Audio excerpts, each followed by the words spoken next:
والفجر وليال عشر والشفع والوتر والليل إذا يسر هل في ذلك قسم لذي حجر ألم تر كيف فعل ربك بعاد إرم ذات العماد التي لم يخلق مثلها في البلاد وثمود الذين جابوا الصخر بالواد وفرعون ذي الأوتاد الذين طغوا في البلاد فأكثروا فيها الفساد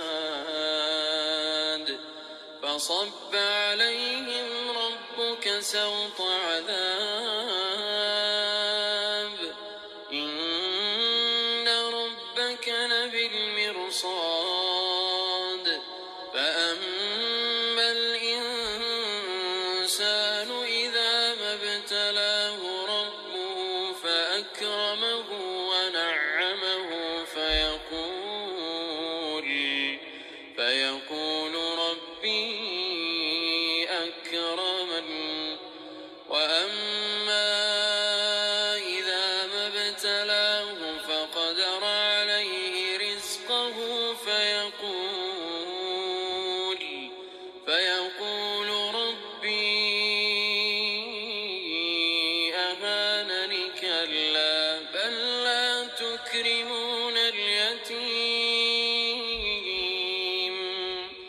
ولا تحاضون على طعام المسكين وتأكلون التراث أكلا لما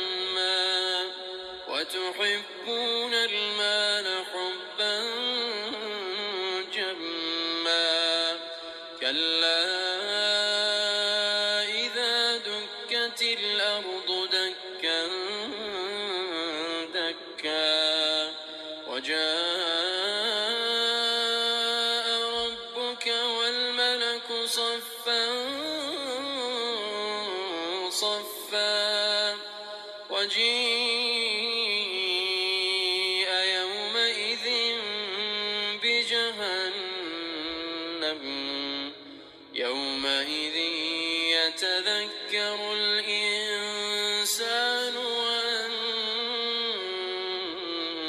له الذكرى